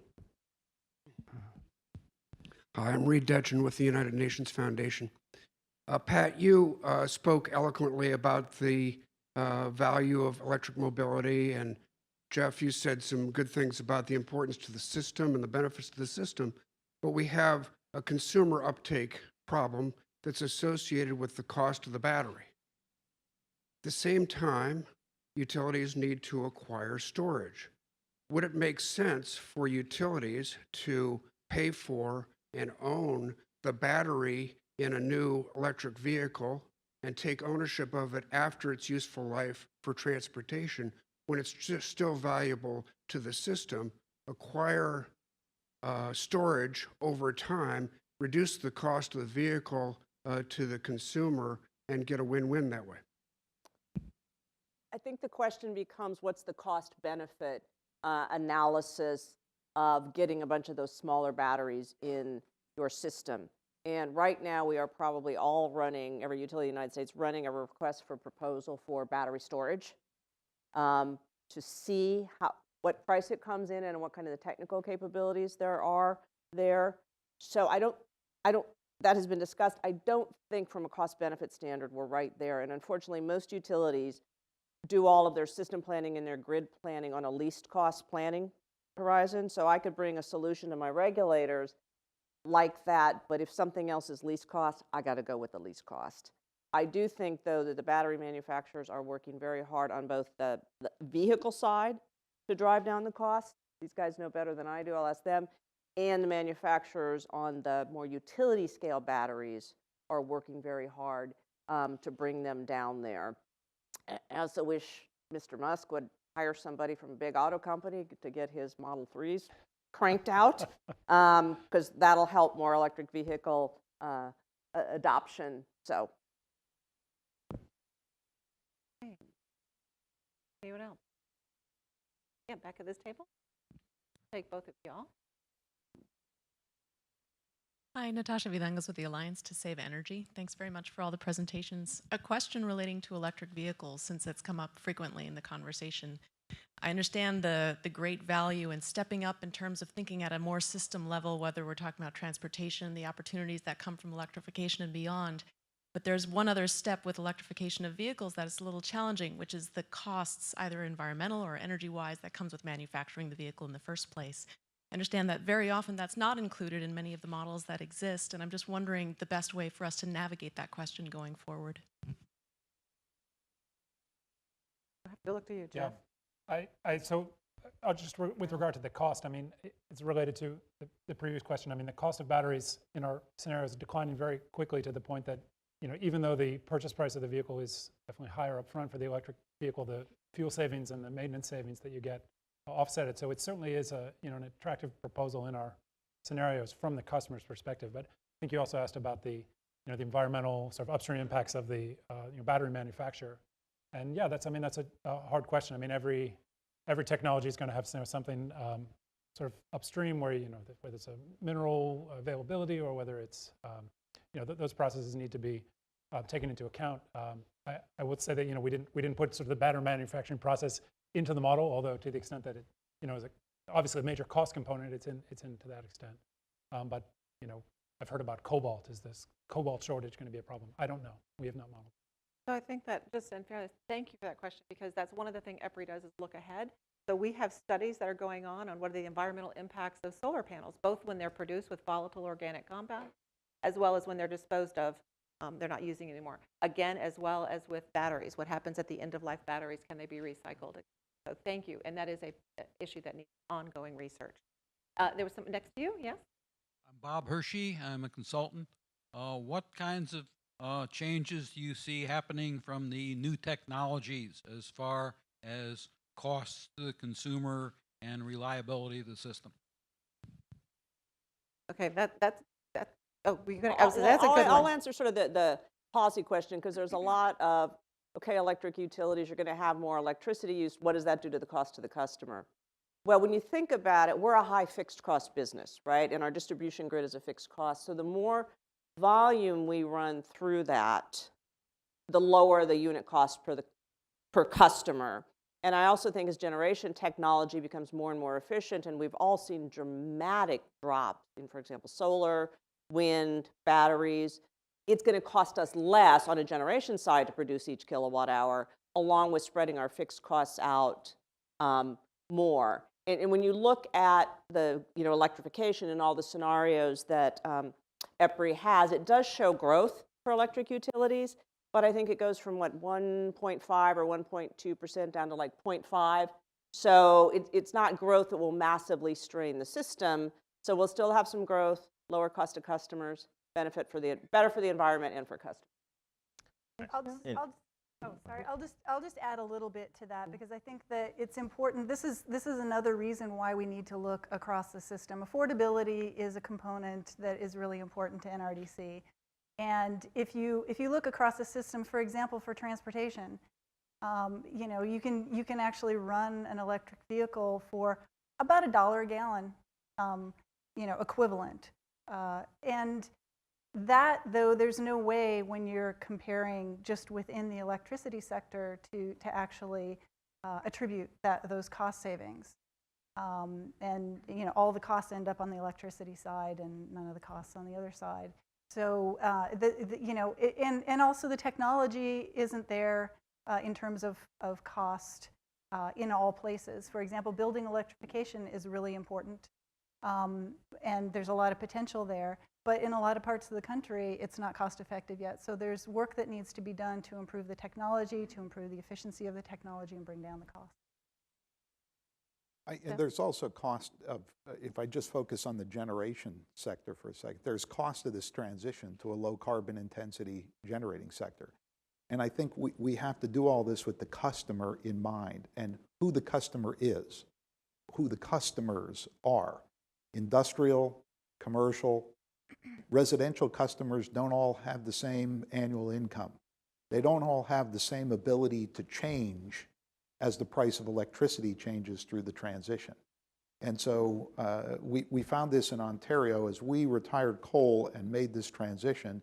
In some cases, we did it too quickly, perhaps. We could have waited for the technology to catch up a little bit with where we're going. We caused customer price movement. And that resident in North Bay who has the baseboard electric heating system may not be in a position to make the capital investment to go to a new technology and get stuck with that price. So we didn't talk about it much here today, but I think all of this as we do it, we should keep those customers in mind and pace it correctly. And I would agree, just on the end use side, you're seeing more and more and more improvements. Certainly manufacturers are focused on that. You saw that with heat pumps. The next generation water heating, you'll see a lot of that applications there. And again, even the non-energy benefits, we brought up indoor ag. The thing I forgot to mention on indoor ag was you're using 90% less water, 90% less land. I mean, there's other benefits other than just the energy piece of it, but you look and see if we focus on the technologies, more and more improvements just in the efficiency and the operation of equipment. Yes, right here. Okay. Hi, Stephanie Sau with Standard & Poor's Global. I had a question on the role of natural gas. So this is a two-part question. For Jeff Blandford, just a question on, it looked like from the first two cases, the reference case and the conservative case, you don't have a carbon price built in there. Yet overall energy use comes down even though there's higher natural gas demand. I just wanted to understand that because we go toward more electrification, assuming there's more natural gas use, and which I would have thought would have increased carbon emissions to some extent. But I assume that comes down because of energy efficiency, maybe gas price assumptions, so forth. Then I wanted to open up to the overall panel. What do you think about the role of natural gas? Because this study does show a lot of benefits to electrification, but that's premised on where our grid's going to be as a mix. So I didn't know, what did you think of that in general? So Jeff, let's start with you on the first question. Yeah, so I'll try and, I think there were a lot of elements there. So natural gas use does increase in the reference case. There's no carbon price.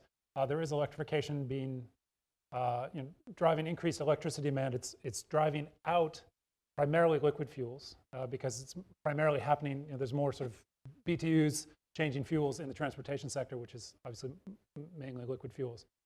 There is electrification in industry and buildings, which does tend to offset gas, although not as much.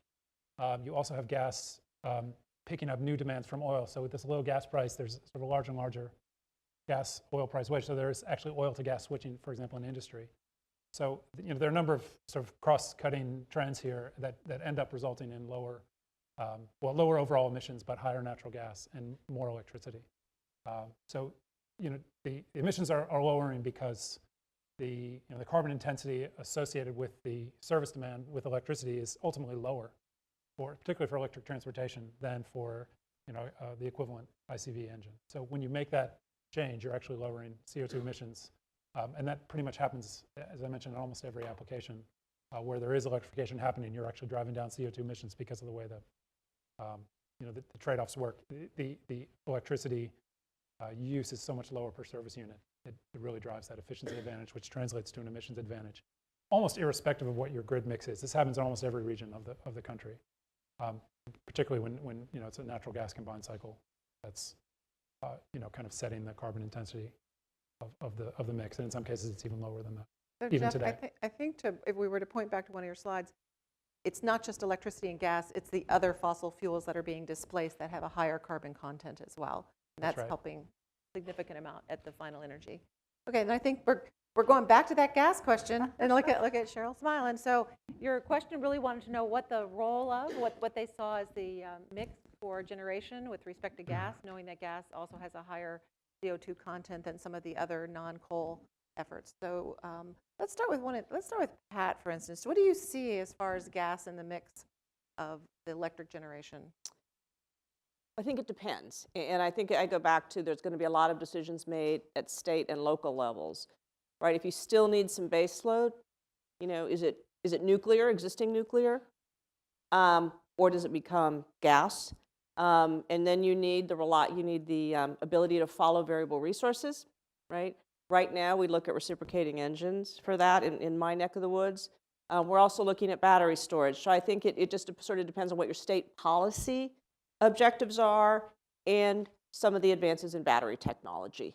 And we look at our resource plan every 3 years just so we can keep up with technology. And we're blessed we don't need any generation for a while so that we can hopefully get the latest and the greatest technology in. And I know, for example, my regulators have a bias, and if battery storage comes in over gas, we'll do it in a heartbeat.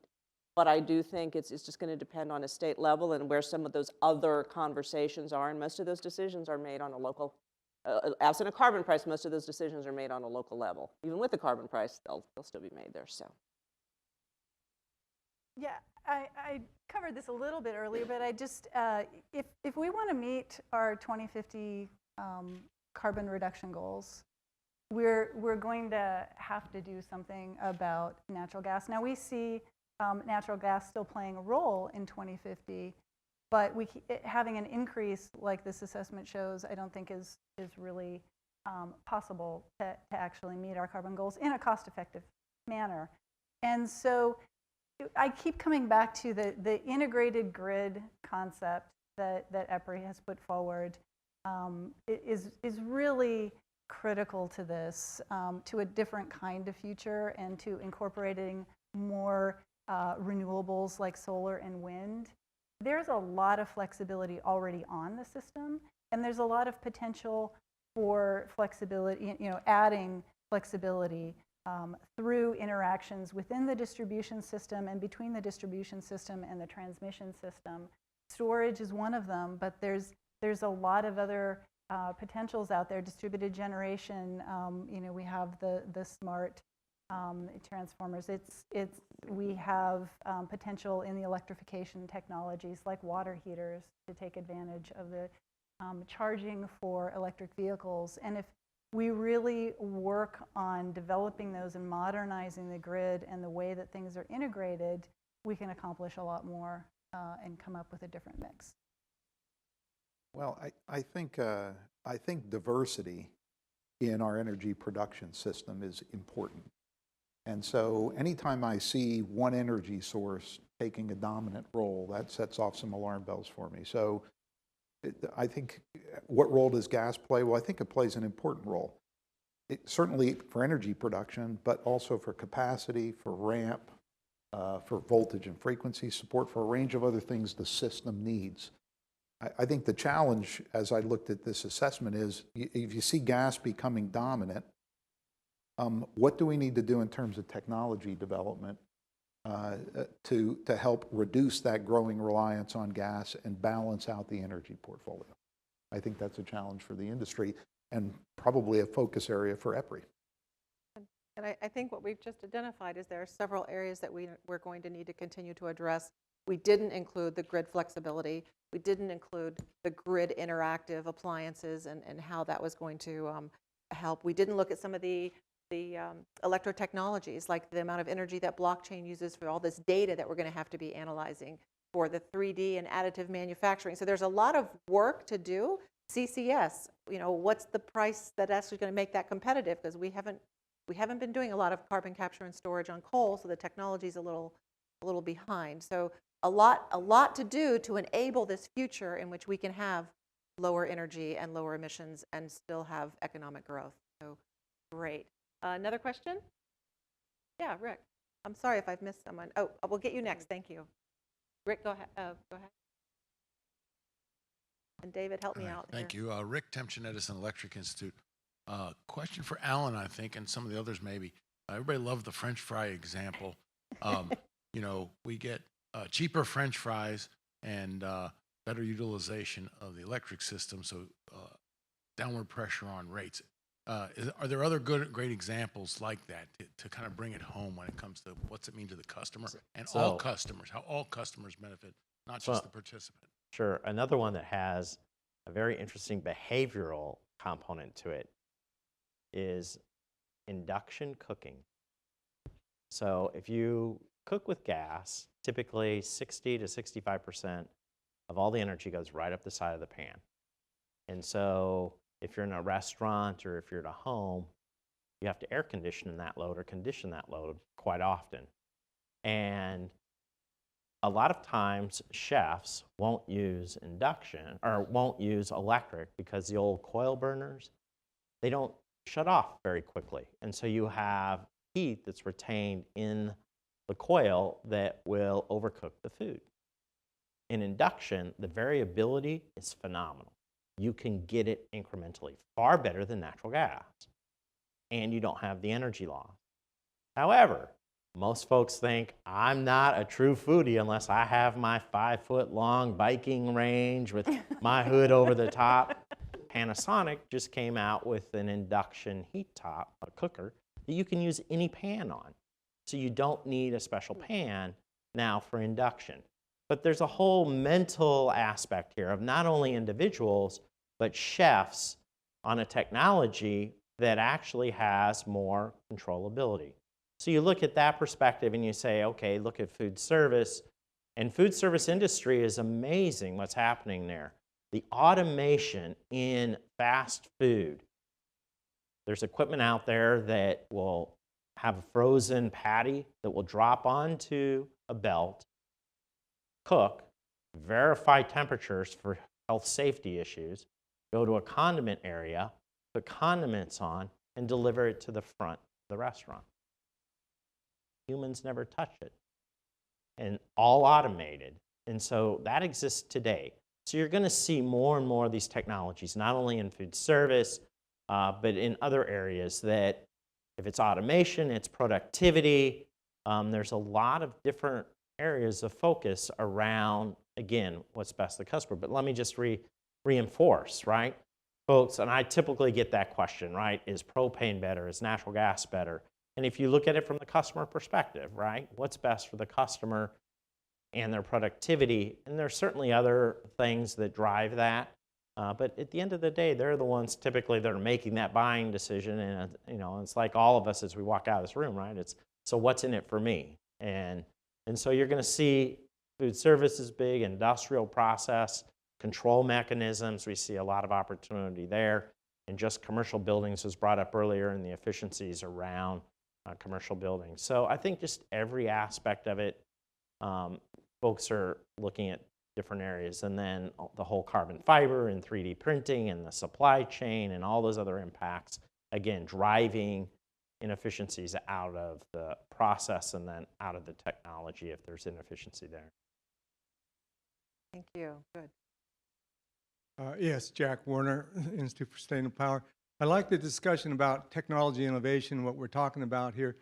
But what I'm wondering is you're using EIA as kind of your basic area for getting information for your modeling and doing your projections and so forth. But where do you go to get information about technology innovations?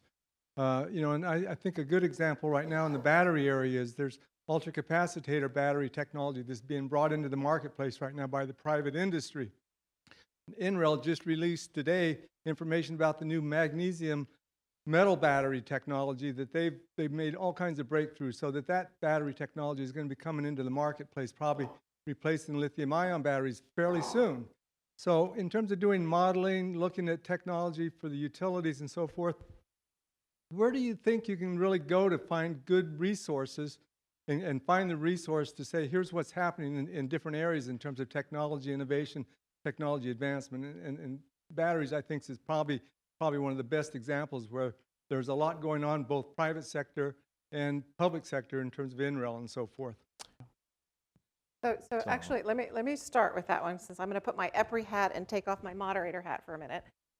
This is what EPRI does for the past 45 years. We are in-depth technical research, hands-on, bricks and mortar equipment as well that informs the analysis. We have one of the longest running research programs on batteries, smart inverters, grid interactive devices. So I think that a lot of the informing, which makes EPRI's modeling and research so robust, is that we do that work. We do the technology research. But do you want to go ahead and talk about other? We're not just in an island of ourselves. We coordinate with DOE and the labs and. Right. Yeah. So I mean, it's obviously we don't know where technology is going in 2050, but EPRI, has done, as Anna said, we rely a lot on the technology work that other parts of EPRI do to inform the analysis that we do. But we also take a look at, in the literature, there's actually a figure in the report on battery costs exactly that shows a number of different studies, what they've projected, what sort of Tesla's outlook is. So different groups have projected those, and we've sort of plotted our assumptions on top of that. We're not getting to the level of what's the particular battery technology. What we're interested in is sort of the what's the upshot in terms of the cost per kilowatt hour of the battery capacity itself, and how's that going to affect the vehicle prices. So yeah, I mean, we have to make some assumptions. We have to take a look at this field and how it's evolving. That's why we do scenario analysis around it. But we try to keep abreast of the trends both inside and outside EPRI, and I think we have a lot of technical expertise that's behind the assumptions. And so Alan and then Pat. Sure. So what we're looking at is exactly what you've described. What's out there publicly, public institutions, universities. We work a lot with national labs, those kinds of folks, to see what are some of those technologies coming on board. Vendors, a lot of times, have R&D groups and how they can look and see how technologies are advancing. And quite frankly, there's other parts of the world that are maybe more advanced in some areas than we are in the U.S., how we scout those opportunities to see what's on the horizon around different technologies. So it's bringing other areas, if it's trade groups, if it's public, again, institutions, all of those bringing in and seeing what do we look at on the horizon and feeding that into the modeling that we're doing so we can project as best as we can out till the time frame, 20, 30, 40 years. And then it's ongoing. It's not, as I tell folks, it's a journey. Everyone looks at a point in time, but it's evolving all the time. And so that's the exciting part of the business. And how do we incorporate that latest information into the modeling is certainly the charge that a lot of groups at EPRI have. Thanks, Pat. And I'll put on my EPRI board hat and kind of give my EPRI commercial, is that one of the great things about EPRI is it's a not-for-profit. And so it does its research, and its mission is to be in the public interest. They're global. They have relationships with all the labs, universities. I mean, I live in New Mexico, and we have 3 national labs. I think EPRI does more work with them than we do. They have relationships with all the vendors, the universities, the other trade groups, but at the end of the day, they're technology neutral. And so I think that we all feel comfortable that when we go to EPRI, we get fact-based, not motivated by pushing a vendor's product, not motivated by making money for someone. So we get really good information. I think you still have one of the top 5 experts in the United States on battery technology. So it's a really great organization that serves society, not the electric industry, but society well, because that is its mission. Thank you. Jeff? Yeah, I think at the heart of your question is a really important point. So we made the point earlier, I think, that utilities can play a role here by deploying capital, staying focused on equity across the customer base, being able to take a long view of some of these business models and help to accelerate this infrastructure change. One of the keys here, though, is that 20 or 30 years ago, the technology wasn't changing so rapidly, and we were of a certain mindset on how to interact with developing technology and deploy it on the system, that we have to change. Or we have to be much more engaged as companies in understanding what the leading edge of technology is, understanding what's approaching commercially ready technology, and what the deployment of that looks like. I agree with Pat. EPRI is an excellent way to do that. It gives you the waterfront. It gives you insight into what's developing. And as a company, we can even help to direct research, fund research, if there are particular areas we're interested in. I think it's important.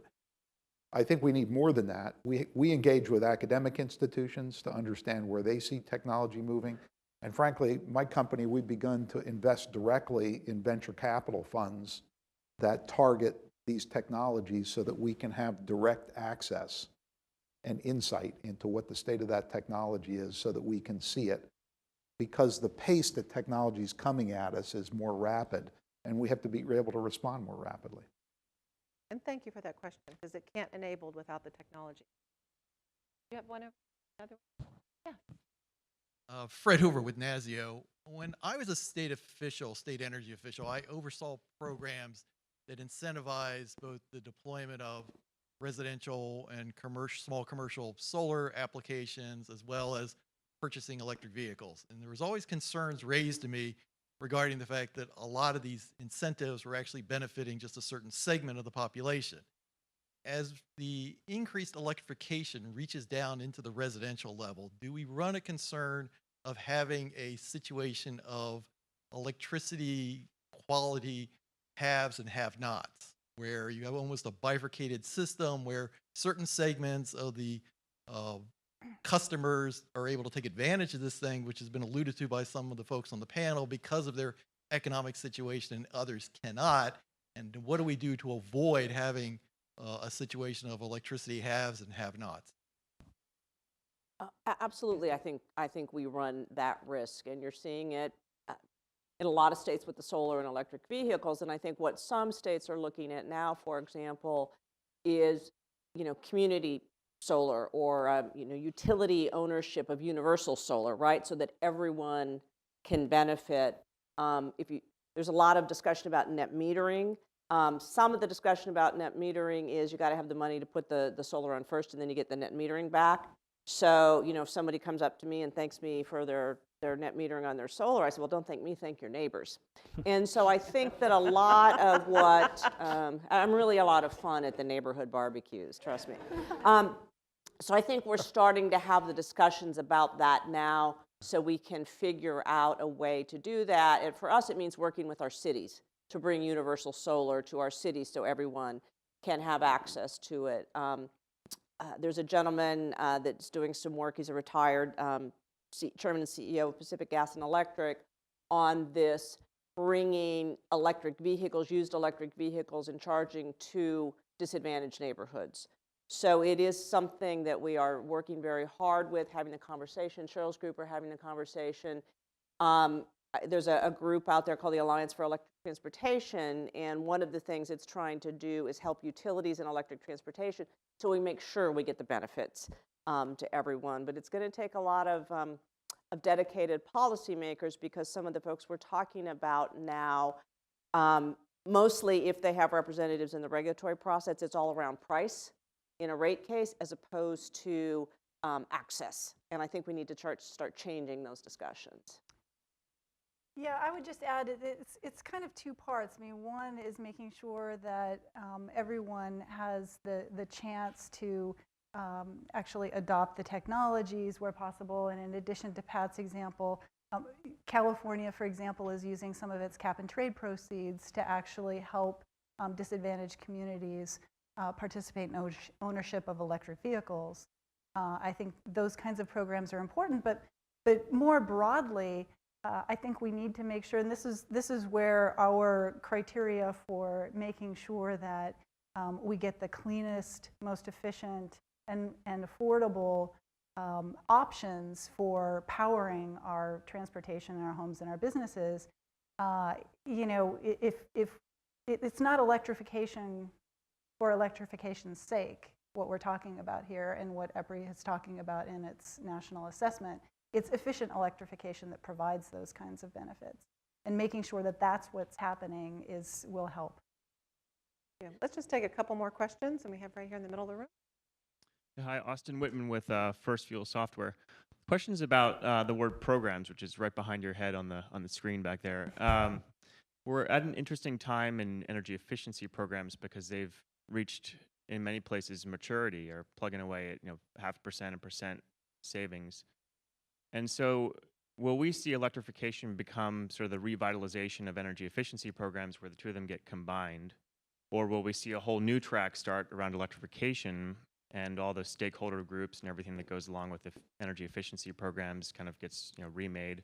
Or is there a third scenario where utilities are doing this on their own, they're funding it through ratepayer or through shareholder dollars, and there's enough motivation to do this such that there is no need to go and set up a whole new program and get the regulatory process going? So Cheryl, you are big on this efficient electrification, and don't say those words without putting them together. So you've got to say something. That is really true. First of all, we haven't even begun to tap the potential for more traditional energy efficiency savings. We have a long way to go there. But second of all, I think we've talked a lot today about the efficiency benefits, if you're looking economy-wide, of electrification, and that's going to be important. But even within efficiency, so I think the answer is electrification can broaden it, but we're not even there on the traditional energy efficiency, so we have to double down on both of them. But I think the important piece of this is to also look at what more energy efficiency can do that we haven't been tapping. For example, energy efficiency is a lot more flexible than we've been giving it credit for. We give energy efficiency, we measure energy efficiency based on kilowatt hours saved instead of when it saves and when it can save energy, the peak benefits, for example, the modularity of it. So I do think that we need to look at energy efficiency anew and refresh it and look across economy, but there's a lot left for us to tap. And my hope would be that we would combine them. Because to Cheryl's point, we look at saving kilowatt hours. A kilowatt hour I can save in the middle of the day is a lot better than a kilowatt hour I could save at night. And maybe I want more kilowatt hours at night. So if we start thinking in a more systems approach, I think it broadens not only energy efficiency, but electrification. And I think that that's where we're going to have to work with our environmental groups and others, because our energy efficiency programs, for the most part, are run at state regulatory commissions in the United States, to change the thinking about how we look at energy efficiency. And I think that's going to take a while. I don't think it's going to be an easy task, but I think it's one we have to start. Okay, good. Yeah, And go ahead. just to add to that, I see in the utilities that I work with more and more looking to set up programs. A shout out to Ameren. Recently did a filing to set up electrification programs and file that with the Missouri State Commission and Illinois also. And public power is advanced. If you look at TVA, is offering numerous incentives for electrification and how they're doing it. So I'm seeing more and more utilities branding. First Energy has branded a program called Electric Advantage as of the start of more. So folks are starting to get and dip their toe into this, and many of those same companies have energy efficiency programs continuing. So I think we're just in the start, and some of the filings that are starting to work their way through. And you see that also on transportation. Many utilities have filed for a whole variety of infrastructure filings on transportation to see if there are programs to advance the charging station for vehicles. So again, I think folks are trying a lot of different things, and we'll see what works in what areas. Good. We'll take one more question. right here. Hi, Jessica Shipley with the Regulatory Assistance Project. Thank you for this work. And so at RAP, we work with state regulators, state utility regulators, and some of the answers to the last question actually touched on my question, which is focused on what's a regulator to do. So I think, Alan, one of the points on your last slides was that the pace of technology change is just accelerating really, really fast. So in light of that and all the other uncertainties that you guys have talked about today, maybe this is just, I'll throw it out to whoever on the panel. What do you think is the number one thing utility regulators need to be either thinking about or potentially even starting to do to enable this transition, but also remain committed to their core mission and protect customers, especially those who don't have the means or don't want to switch maybe over to an EV or a heat pump? So thanks. Well, I would say two things. One, I applaud EPRI for the work it does with NARUC to help to make sure that the work EPRI is doing is shared with our state commissioners. I think that's very helpful. So, because if there's anything I want them to do is get educated on this stuff, then I would say speed, right? Because technology moves quickly. And then I think third is we need to think, we've talked about this, more systems approach than just the traditional model. Right now, if you look at a rate case, we litigate, we depose, we have witnesses, right? Instead of how do we plan? And then their job is, the regulator's job is to absolutely make sure we don't spend a penny more than we should. But I think we need to have a plan against which we judge all of that. So I would say move that more systematically and holistically. Yeah, and I would just briefly add to that. I think that we need to work with them to not only broaden our energy efficiency programs, but also broaden the way that we measure them.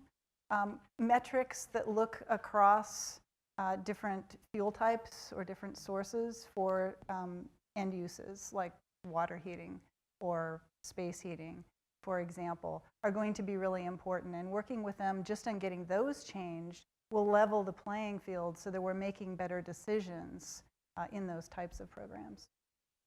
Good. Well, thank you. I think you heard a couple of takeaways, so I'm going to kind of just do you three in case you were doing your emails on your phone, which, by the way, not many of you were. That's amazing. Yeah, so one is you heard Mike say that something we haven't seen before is that with tremendous, robust economic growth, you also are seeing a significant decrease in energy, a significant decrease in emissions, and an increase in efficient electrification. We haven't seen that decoupling at this level of magnitude before in the US. The other one is you're seeing that increasing efficient electrification is not at all about the old load growth programs. It's all about, as Cheryl mentioned multiple times, it's about the benefits to the consumer and society.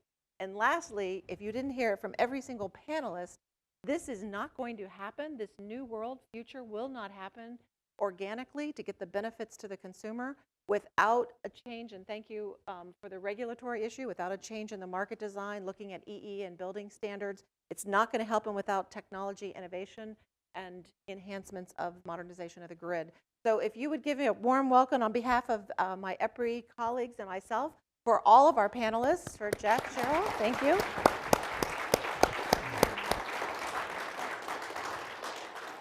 And you're almost ready to go, but you know, like a minister, when he's getting up on the pulpit and people start handing him notes to tell during the announcement period, I got 5, so just hold still for just a second. You are encouraged to stay around. We have, the folks will be here a little bit, have some one-on-one engaging conversation. That's terrific. The other one is an advertisement. Behind my head, the Electrification Conference, August 20th and 23rd in Long Beach, California. And I understand that because you are here today, if you go out there, they will give you an almost 50% discount on the sign up, which will expire in 2 hours. So there you go. Yes. State assessments, the next step is take this average. You know, some of you have heard me say that my grandfather was a statistician and he hated averages because if half your body's in the furnace and half your body's in the freezer, you're dead. But on average, you're perfectly fine. But so our national assessment is an average. And next, we're going to work toward the state assessments and pulling. Look at that face. Look at that face. Okay, Jeff and Alan. So we're going to work on the state assessments and get more granularity so that utilities and the regulatory arena can actually have more specific actions to work on. The other one is I want to compliment our friends at Public Utilities Fortnightly. If you have not picked up your copy, on the back, some really good stories about technologies, innovations in the electro-technology area. So actually excellent there. And the last but not least is your electrification summary. And a little teeny weeny tidbit is that the QR code, you should have one that's pasted on top of the one that's printed if you actually want to get to where this is, and the final report. So with that, thank you all for your great attention. Thank you for all the questions.